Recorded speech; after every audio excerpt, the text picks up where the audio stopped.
नमस्कार दोस्तों, मैं विजय तिवारी। स्वागत है आपका हमारे YouTube channel the books society में, जहां हम आज की क्लास में सब्जेक्ट कोड BSDA 182 के चैप्टर नंबर 4 की चर्चा करेंगे। और चैप्टर का नाम होगा व्यंजन के उच्चारण के प्रकार। जहां आपने चैप्टर नंबर 3 में स्वर के उच्चारण के प्रकारों का अध्ययन किया था, वहीं हम आज की क्लास में व्यंजन के उच्चारण के प्रकारों का अध्ययन करेंगे। सबसे पहले चैप्टर में एक प्रस्तावना दी गई है और वो प्रस्तावना हमें कुल मिलाकर यही बता रही है कि पिछले चैप्टर में आपने क्या पढ़ा था और इस चैप्टर में आप क्या पढ़ेंगे। आशा है सभी लेक्चर आपको समझ में आ रहे होंगे। वीडियो को लाइक भी ज़रूर करो और कमेंट बॉक्स में कमेंट ज़रूर करो। चैनल से नए हो तो चैनल से ज़रूर जुड़ो। तो चलिए शुरू करते हैं आज की क्लास। और सबसे पहले हम जानते हैं कि व्यंजन क्या होते हैं। तो देखो, हमने लास्ट क्लास में ये पढ़ा था कि जो स्वर होते हैं, स्वर का उच्चारण स्वयं होता है। तो ऐसे जब आप व्यंजन की बात करोगे तो व्यंजन का उच्चारण स्वयं नहीं होता। ठीक है भाई, स्वर का उच्चारण स्वयं होता है जबकि व्यंजन का उच्चारण स्वयं नहीं होता। तो क्या कह रहा है वो कि स्वरों के विपरीत अगर हम व्यंजन का अध्ययन करें तो इसका उच्चारण अबाध नहीं होता, यानी कि रुकावट में नहीं होता है। जबकि आप जब स्वरों को पढ़ोगे तो स्वर में जो हवा है वो बिना किसी रुकावट के बाहर निकलेगी। जबकि जब आप व्यंजनों को पढ़ोगे तो मुख से बाहर निकलने वाली वायु के मार्ग में बाधा आती है। जब भी आप व्यंजनों का उच्चारण करोगे तो मुख से बाहर निकलने वाली हवा जो है उसके बीच में बाधा यानी कि रुकावट होती है। जबकि आप जब स्वरों का उच्चारण करोगे, स्वरों को बोलोगे, तो ये बाधा नहीं आती। जैसे आप बोलो आ लेकिन आप बोलो का, दोनों में अंतर है। आप उच्चारण करके देख लीजिए। तो किताब आपकी ये बताती है जब हम व्यंजन की बात करते हैं तो व्यंजन के उच्चारण के समय मुख से बाहर निकलने वाली जो वायु है इसकी राह में क्या आती है, रुकावट उत्पन्न होती है। इसके उच्चारण के लिए हमारी जो जिह्वा है और जो हमारे होठ हैं, इनके अलग अलग उच्चारण स्थल पर वायु मार्ग क्या हो जाती है, बाधित हो जाती है। ठीक है भाई। इसके अलावा अगर अगर हम मुख की बात करें, अपने मुंह की बात करें, तो इसमें जो हमारे होठ हैं, हमारे दांत हैं, हमारी जो तालुका है, जो तालुका में भी जो कोमल तालु है, कंठ हैं, स्वर यंत्र हैं, ये सारे हमारे उच्चारण स्थल कहलाते हैं। यानी कि कोई आपसे पूछे कि हमारे शरीर में उच्चारण स्थल कौन कौन से होते हैं, तो देखिए शब्दों के उच्चारण में मुख के जिन जिन भागों का प्रयोग होता है ये सब हमारे उच्चारण स्थल कहलाते हैं। इसमें स्वर भी आ सकते हैं और व्यंजन भी आ सकते हैं। यानी कि स्वर और व्यंजनों के उच्चारण के लिए हमारे मुख में जिन जिन अंगों का हम प्रयोग करते हैं ये सब हमारे उच्चारण स्थल कहलाते हैं। चाहे हम दांतों की बात करें, जिह्वा की बात करें, तालू की बात करें, ओष्ठ की बात करें, ऐसे लगभग आप यकीन नहीं मानेंगे 22 अंग हैं जो कि अगले चैप्टर नंबर 5 में हम पढ़ेंगे, वो भी चित्रों के साथ। ठीक है भाई। तो हर चैप्टर का लेक्चर पूरा सुनो और एक के बाद एक चीज़ें आपको कनेक्ट होती चली जाएंगी। इसके अलावा व्यंजन की अगर आप बात करोगे तो इनका उच्चारण स्वतंत्र नहीं होता, ये हमेशा स्वरों की सहायता से बोलते हैं। तो देखो, हमने पहले ही पढ़ लिया है, स्वर हमेशा स्वतंत्र होते हैं लेकिन व्यंजन कभी स्वतंत्र नहीं होता। हर व्यंजन में एक स्वर होता है। आ स्वर के बिना आप किसी व्यंजन को उच्चारित नहीं कर सकते। यानी कि आ जो स्वर है वो हर व्यंजन में लगा होता है। व्यंजन उन वर्णों को कहा जाता है जिनका उच्चारण स्वतंत्र नहीं होता बल्कि स्वरों पर आश्रित होता है। इसमें वायु मुख से किसी न किसी रूप से बाधित होती है। तो कुल मिलाकर जो लास्ट में मैंने ये येलो से हाईलाइट कर रखा है, इतना आप व्यंजन की परिभाषा मानकर चलो। कोई भी आपसे पूछ ले हिंदी में व्यंजन क्या होते हैं तो आप क्या बोलोगे, व्यंजन भाई वो वर्ण होते हैं जिनका उच्चारण स्वतंत्र ना होकर कैसे होता है, स्वर्ण वर्णों पर आश्रित होता है। यानी कि ये स्वर के सहायता से बोले जाते हैं और इसमें ना वायु मुख से किसी न किसी रूप से रुकावट पैदा करती ही है, जबकि स्वरों में वायु स्वतंत्र होकर बाहर निकल जाती है। तो कोई इतना पूछे आप यही परिभाषा बता देना। ठीक है भाई। अब हम बात करेंगे उच्चारण के आधार पर व्यंजन के भेद। यानी कि जब हम व्यंजनों का उच्चारण करते हैं तो उन्हें किन किन भागों में बांटा जाता है। तो सबसे पहली बात यह है कि जब हम कोई भी स्वर बोल रहे हैं या कोई भी व्यंजन बोल रहे हैं तो बोलते समय मुख के अंदर जो हमारी क्रिया हो रही है, मुख के अंदर जो हमारी एक्टिविटी हो रही है, इसे हम क्या बोलते हैं, प्रयत्न। दूसरी बात यह है कि किसी भी व्यंजन को बोलते समय श्वास की मात्रा कितना लग रही है, ज़्यादा श्वास की मात्रा लग रही है या कम श्वास की मात्रा लग रही है। तीसरी बात यह है कि जब हम स्वर या व्यंजन को बोल रहे हैं तो हमारी तंत्रिकाओं में कितना कंपन हो रहा है, हमारी तंत्रिकाओं में कितना कंपन हो रहा है। इसी के आधार पर व्यंजनों को अलग अलग भागों में बांटा जाता है। तो चलिए देखते हैं। सबसे पहले हम बात करते हैं अवरोध की प्रकृति के आधार पर भेद। यानी कि जब आप व्यंजन का उच्चारण कर रहे हो तो जो श्वास नली से श्वास निकल रही है उसमें कौन कौन सी बाधा आ रही है, कौन कौन सी रुकावट आ रही है, इसके आधार पर व्यंजनों को अलग अलग भागों में बांटा गया है। यानी कि जब आप किसी भी व्यंजन को बोलोगे, आप बोलोगे का, आप बोलो खा, गा, घा, डा, चा, छा, आप कोई सा व्यंजन बोलो, तो व्यंजन को बोलते समय जो मुख में आपकी रुकावट आई, रुकावट किस जगह पर आई, वायु की कितनी मात्रा निकली, इस आधार पर जब हम व्यंजनों को बांटते हैं तो ये कैसे कहलाते हैं, अवरोध के आधार पर। इसमें पहला व्यंजन कौन सा है, स्पर्शी व्यंजन। तो स्पर्शी व्यंजन देखो, स्पर्श का मतलब भी आपको पता है क्या होता है, छूना। तो जिन व्यंजनों के उच्चारण में कोई उच्चारण अव्यय यानी कि जीभ या किसी उच्चारण स्थल को स्पर्श करे, अभी मैंने आपको बताया था कि जब हम स्वर बोले, व्यंजन बोले या कोई शब्द बोलते हैं तो हमारे मुख के अंदर जितनी भी एक्टिविटी होती है, जिस जिस अंगों की, वो सारे अंग हमारे उच्चारण स्थल कहलाते हैं। तो स्पर्शी व्यंजन कौन से होते हैं, स्पर्शी व्यंजन वे होते हैं जिनके उच्चारण के समय कोई दो मुख अंग एक दूसरे से क्या होते हैं, मिलते हैं, उन्हें स्पर्शी व्यंजन कहा जाता है। जैसे किसी व्यंजन का आप उच्चारण कर रहे हो, उसमें जीभ किसी तालुका से जुड़ जाए, या जीभ दांतों से लगे, या जीभ होठों से लगे, ये सब व्यंजन कैसे होंगे, स्पर्शी व्यंजन माने जाएंगे। हिंदी वर्णमाला में कावर्ग, टावर्ग, तावर्ग, इन सभी के चार चार व्यंजन स्पर्शी व्यंजन माने गए हैं। अब ये वर्ग क्या होते हैं तो मैंने आपको लास्ट क्लास में पढ़ाया था भाई, पिछला लेक्चर सुन लेना, क्योंकि हर लेक्चर में नहीं बताया जा सकता। हालांकि यहाँ पर लिखा हुआ है कि का, खा, गा, घा, टा, ठा, डा, ढा, ता, था, दा, धा, इसी प्रकार से पा, फा, बा, भा, जो ये है ये स्पर्शी व्यंजन कहलाते हैं। अगला है संघर्षी व्यंजन। कुछ व्यंजनों के उच्चारण में क्या होता है, अव्यय उच्चारण स्थान को स्पर्श कर सकने की स्थिति तक ऊपर नहीं उठ पाते हैं। यानी कि जब हम कुछ व्यंजन बोलते हैं तो उसके उच्चारण के समय कई बार क्या होता है, चीज़ें एक दूसरे से नहीं जुड़ पाती हैं, जितने भी हमारे उच्चारण अंग हैं। लेकिन जो हवा है वो एक संघर्ष करते हुए बाहर निकलती है, हवा एक घर्षण करते हुए बाहर निकलती है, जिस इसलिए हम इसे संघर्षी व्यंजन कहते हैं। जैसे आप बोलो शा, सा, हा, वाह, ऐसे में जो हवाएं संघर्ष करते हुए बाहर निकलती है, एकदम से बाहर नहीं निकलेगी, स्वतंत्र रूप से बाहर निकलेगी। ऐसे आप बोलो फा, ख, ग, जा, ऐसे में आप देखो जो वायु है, आप बोलकर देखो, फील करके देखो, वायु जो है वो संघर्ष करके निकलेगी, इसलिए संघर्षी व्यंजन कहते हैं। एक होते हैं स्पर्श संघर्षी। स्पर्श संघर्षी व्यंजन वो होते हैं जिसमें दोनों गुण पाए जाते हैं, यानी कि स्पर्शी व्यंजन के गुण भी पाए जाते हैं और संघर्षी व्यंजन के गुण भी पाए जाते हैं। इसमें क्या होगा, मुख उच्चारण का एक दूसरे से स्पर्श भी होगा और वायु घर्षण करते हुए बाहर निकलेगी भी। जैसे आप बोलो चा, छा, जा, झा, इया, ये सब कैसे हैं, स्पर्श संघर्षी व्यंजन हैं। यूपी के अगर आपने एग्जाम दिए होंगे ना तो ये हिंदी लगातार इसी टाइप की पूछी जाती है वहाँ पर, तो बहुत ध्यान से इन्हें एक एक चीज़ ना अपने दिमाग में बैठा लो। ऐसे एक व्यंजन होते हैं ऊष्म व्यंजन। अब देखो ऊष्म का अर्थ है गर्म। तो कई बार क्या होता है, उच्चारण का स्थान इतने निकट से होता है कि वायु घर्षण करते हुए बहुत ज़्यादा घर्षण करती है वायु। जैसे आप इसमें चार व्यंजन होते हैं, श षटकोण, श शलजम, स सपेरा और हा से हल, इन सबको ऊष्म व्यंजन कहा जाता है भाई। तो ऊष्म व्यंजन का मतलब क्या है, घर्षण बहुत ज़्यादा होगा, इसी वजह से मुख में वायु गर्म हो जाएगी, इसलिए इन्हें ऊष्म व्यंजन कहते हैं। यानी कि स्पर्शी व्यंजन, संघर्षी व्यंजन, स्पर्श संघर्षी व्यंजन और ऊष्म व्यंजन, इसके आधार पर, अवरोध के आधार पर इन्हें बांटा गया है। अभी बात यहीं खत्म नहीं होती है, आगे है अंतःस्थ व्यंजन।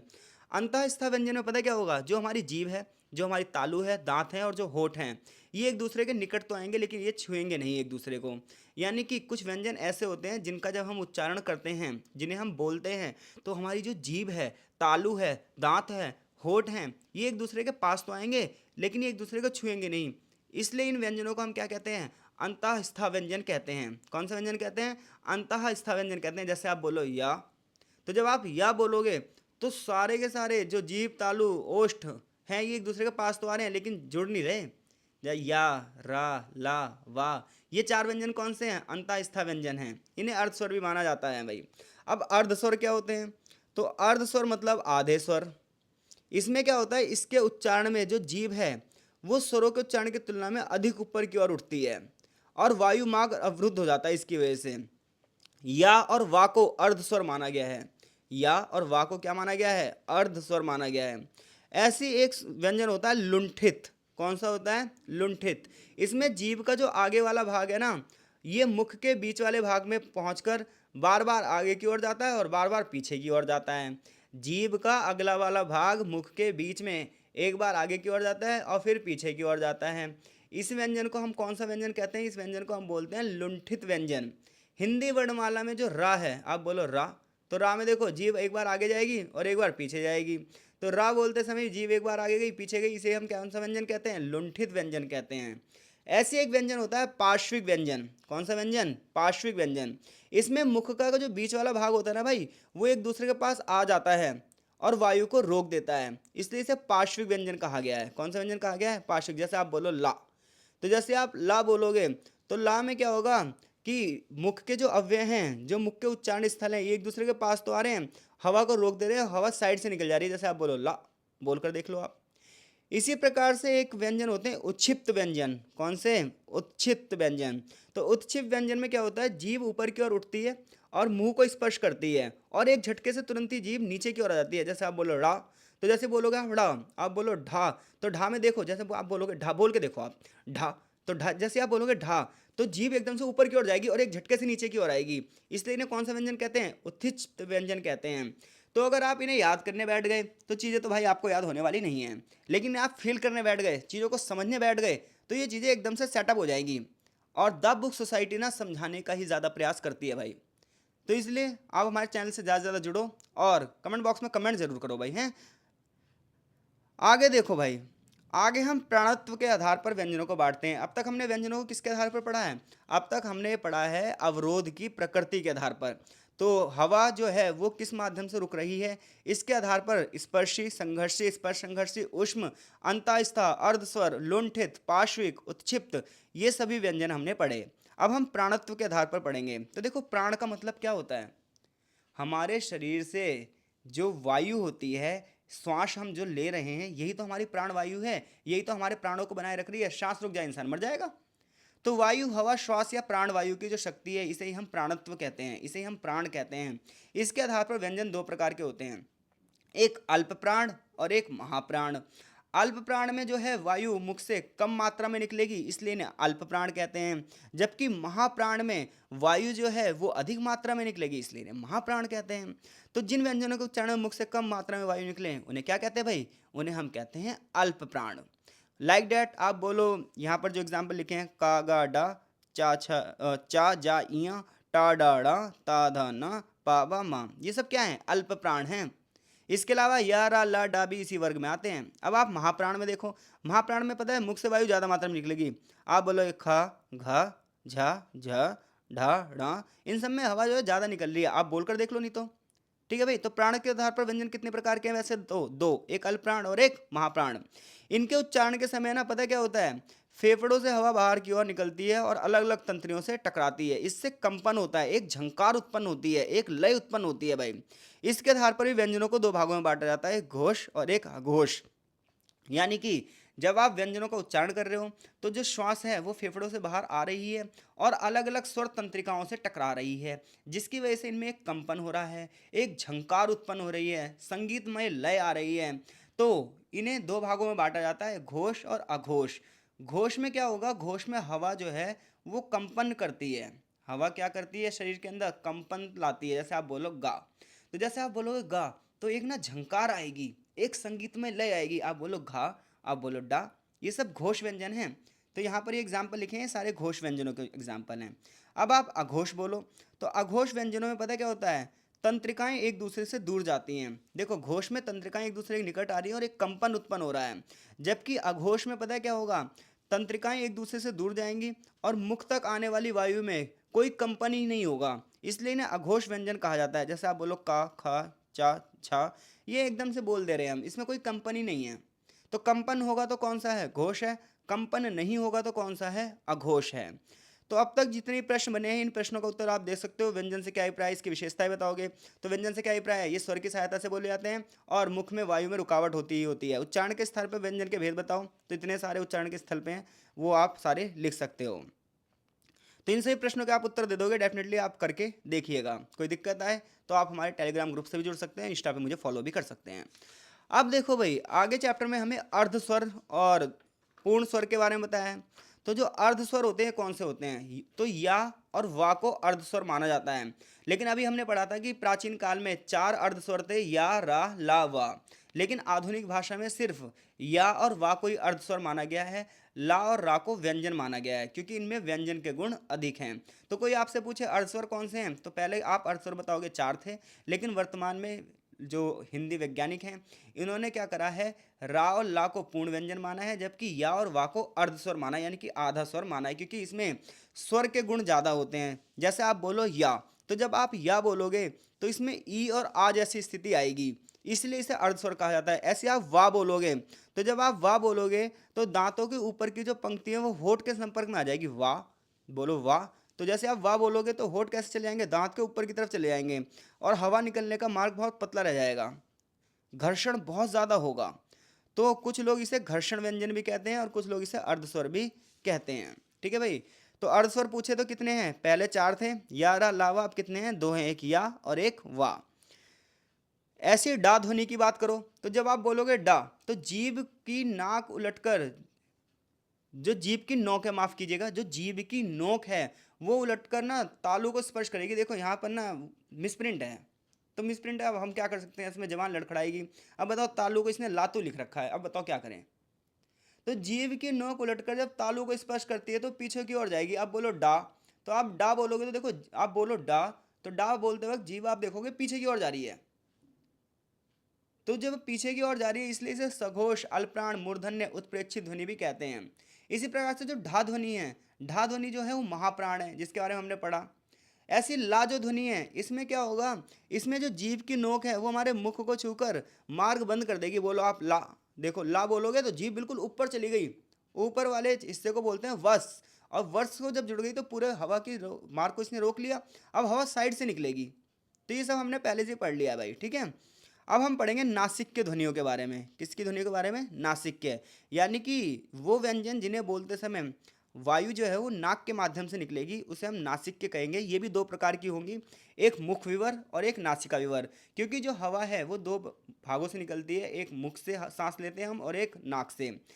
तो मुख विवर से निकलने वाली जितनी भी ध्वनियाँ हैं उन्हें मौखिक ध्वनियाँ कहा जाता है, जबकि नासिका से निकलने वाली ध्वनियों को नासिक के ध्वनि कहा जाता है। ठीक है भाई, तो ये नासिक के ध्वनियाँ होती हैं। अब हम पढ़ेंगे अनुस्वार। तो आपको पता है अनुस्वार क्या होता है, जो अंग था, मैंने आपको बताया था अंग से अंगूर, तो उसमें जो अंग की बिंदी आती है इसे क्या बोलते हैं, अनुस्वार बोलते हैं। क्या बोलते हैं, अनुस्वार बोलते हैं। इसमें ना बिंदी लगाई जाती है ऊपर, क्या लगाई जाती है, बिंदी लगाई जाती है, किसमें, अनुस्वार में। तो ये हम पहले चैप्टर में पढ़ चुके हैं कि अनुस्वार क्या होता है। जैसे यहाँ लिखा है प्रशंसा, तो प्रशंसा में ऊपर जो बिंदी लगी है यही क्या है, अनुस्वार है। ठीक है भाई। इसके अलावा अनुनासिकता क्या है, तो अनुनासिकता की बात करें तो अनुनासिक स्वर केवल एक है, आ, यानी कि ऊपर जो चंद्र बिंदी लगती है इसे क्या बोलते हैं, अनुनासिकता। जबकि अनुस्वार क्या है, अंग बिंदु है। जैसे आप देख सकते हो आंख लिखना है, अंगना लिखना है, अंगूठा लिखना है, तो ऊपर जो ये चंद्र बिंदी लगी है इसे क्या बोलते हैं, अनुनासिकता बोलते हैं। ठीक है भाई। स्पर्श व्यंजन विधियां क्या हैं, यानी कि स्पर्श व्यंजन में 5 भागों में बांटा गया है। हिंदी में स्पर्श व्यंजनों को 5 भागों में बांटा गया। और स्पर्श व्यंजन हमने पढ़ा था कि बोलते समय जब हमारे मुख के भाग एक दूसरे से टकराते हैं तो उसे हम स्पर्श व्यंजन कहते हैं। इन्हें 5 भागों में बांटा गया है। एक है कोमल तालव्य व्यंजन। कौन से व्यंजन, कोमल तालव्य व्यंजन। जैसे का, खा, गा, घा, डा, ये सब कैसे हैं, कोमल तालव्य व्यंजन है। बस इसके एग्जाम्पल दिए और कुछ बताया नहीं इसमें। ठीक है भाई। ऐसी है वत्स्य तालव्य व्यंजन, जैसे चा, छा, जा, झा, इया, ये सब क्या है, वर्तस्य तालव्य व्यंजन हैं। इसे आजकल हिंदी में बिंदी लगाकर लिखते हैं इनके ऊपर, जैसे पंच, पंक्षी, रंज। ऐसी मूर्धन्य व्यंजन है, टाठा, डाढ़ा, ये मूर्धन्य व्यंजन है, यानी कि मूर्धा मुख से निकलते हैं। ता, ता, दाधा, ना, ये दंत व्यंजन है। पा, फा, बा, भा, मा, ये ओष्ठ व्यंजन है, यानी कि इसमें होठों का प्रयोग हो रहा है। तो बस ये मुख के किस भाग से निकल रहे हैं ये बताया गया है। हिंदी में व्यंजनों के अगर क्षेत्रीय रूपों की बात करी जाए तो हर क्षेत्र में अलग अलग रूप से व्यंजनों का प्रयोग होता है। जैसे हरियाणवी भाषा में देखोगे आप तो बालक को ना ऐसे लिखते हैं, बाल, ये यहाँ पर आप एग्जाम्पल देख सकते हो। कुमायूनी को दीपावली या कालो ऐसे लिखते हैं, मारवाड़ी। तो अलग अलग क्षेत्र की अलग अलग भाषाएं हैं और व्यंजनों के उच्चारण का जो तरीका है वो भी अलग है। जैसे हरियाणा में बोलते हैं अरे क्या कर रहा है, तो अलग अलग तरीके से अलग अलग जो बोल रहे हैं वो क्षेत्रीय रूप कहलाते हैं। तो अलग अलग बोली में अलग अलग तरीके से वर्णों का उच्चारण होता है। जैसे हरियाणवी में अपना को जैसे हम बोलेंगे हिंदी में अपना, हरियाणवी में क्या बोलेंगे अपना। होने को क्या बोलेंगे होना। चलने को क्या बोलेंगे चलना। अपनी को क्या बोलेंगे अपनों। जूना को क्या बोलेंगे जूड़ो। तो ये बोली के आधार पर भेद है, इसमें हम कुछ नहीं कर सकते हैं। इसके अलावा ब्रज भाषा की बात करोगे तो दुबला को क्या कहते हैं दुबरा, अरे बहुत दुबर हो गए हो, यानी कि बहुत पतले हो गए हो। बीड़ा को वीरा कहते हैं, झागड़ को झगड़ो कहते हैं। कन्नौजी भाषा में थाली को थरिया कहते हैं, जोड़े को जोरे कहते हैं। तो अलग अलग बोलियों में ना अलग अलग तरीके से उच्चारण होता है भाई। कुछ बोलियां तो ऐसी इसमें हा का लोप ही हो जाता है। जैसे ब्रज भाषा में साहूकार को क्या बोलेंगे साहूकार, बहू को क्या बोलेंगे बहू बोलेंगे। तो भाई अलग अलग जगह पर ना अलग अलग बोलियां होती हैं। जैसे बिहारी भाषा में, बिहारी जितनी भी बोलियां हैं उसमें ला और रा की ध्वनि परिवर्तित हो जाती है। जैसे मछली को क्या बोलेंगे मछरी, मछली लावा। फल को क्या बोलेंगे फर। तो अलग अलग बोलियों में ना हिंदी व्यंजनों के अलग अलग रूप से उच्चारण होता है, इसलिए इन्हें क्षेत्रीय रूप कहते हैं। देवनागरी में जो था वो हमने पढ़ लिया, आगे चैप्टर का सारांश है। आई होप सो इस चैप्टर से कोई भी प्रश्न आ जाएगा तो आप बता दोगे। व्यंजनों के उच्चारण स्थान, इसे कितने भागों में बांटा गया है। आई होप सो चीज़ें आपको समझ में आ रही हैं। कमेंट बॉक्स में कमेंट जरूर करो और वीडियो को लाइक भी करो। मिलते हैं आपसे नेक्स्ट चैप्टर में, तब तक के लिए आपका बहुत बहुत धन्यवाद।